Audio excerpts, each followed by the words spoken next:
Ang programang ito ay rated SPG. Striktong patnubay at gabay ng magulang ang kailangan. Maaaring may masiselang tema, lengguwahe, karahasan, sexual, horror o droga na hindi angkop sa mga... Bakit niyo dinukot si Papa? Bakit niyo siya sinaktan? Tell me! Instead of focusing your energy on making... Narito na nga ang ating mga pakaabangan mamaya sa abot kamay na pangarap.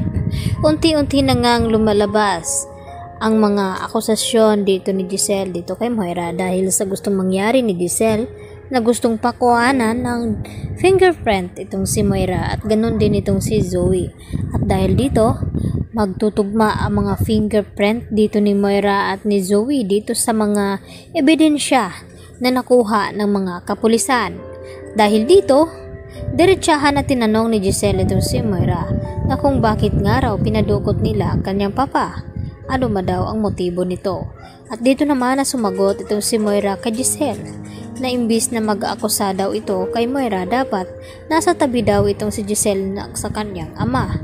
Baka hindi na niya maabutan pang buhay itong si Don Pepe at critical nga ang kalagayan ngayon dahil sa cardiac arrest nito.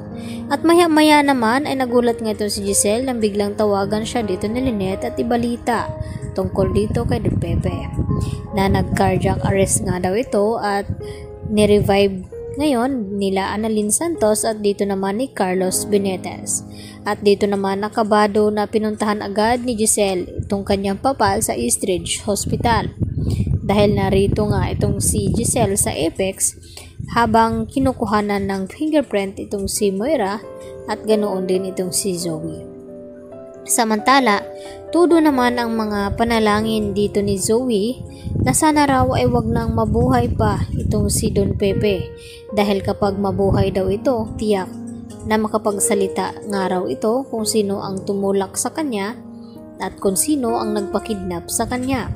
At dagdag pa dito ni Lynette habang nag-uusap sila dito ni Chang Susan at Diyosa na sana nga raw makarecover na nga itong si Don Pepe nang sa ganon ay malaman na nila kung sino talaga ang nagpadukot nito at nang sa ganon ay maparusahan. At sumang-ayon naman itong sina Chang Susan at itong si Diyosa. At dito naman napalihim na nakikinig itong si Carlos Benitez. At sa isip-isip dito ni Carlos na nararapat daw na hindi na magising pa itong si Don Pepe nang sa ganon hindi na lalabas ang kanyang sekreto tungkol dito sa pagkatao ni Zoe na siya nga ang tunay na ama nito. At hindi naman mapakali itong si Carlos kaya agad na tinanong ni Lynette kung ano daw ang problema at dito na raw nakapag-usap itong si Lynette at itong si Zoe. At okay lang daw kay Lynette na hingya ng mapagsabihan ni Zoe ng problema itong si Carlos at ito ring na anak niya ito. At wala ngang kaalam-alam itong si Lynette dahil yun talaga ang totoo na anak nga ni Carlos itong si Zoe. At hindi naman mapalagay itong si Lynette dahil iba daw ang kanyang sinasabi kaysa kanyang naramdaman. Yan naman ang sinasabi niya dito kina Diyosa at Chang Susan habang dumadalaw nga itong si Chang Susan at Diyosa sa bahay nila ni Lynette dahil hindi nga daw ito mapakali. Simula nang nilooban sila ay hindi na daw makakatulog itong si Lynette dito nga sa bahay at subukan daw ni Lynette na magpaalam kay Carlos na samahan mo na siya dito nila Chang Susan at Diyosa kapag gabi. Dahil minsan ay umalis daw itong si Carlos na hindi nagpapaalam.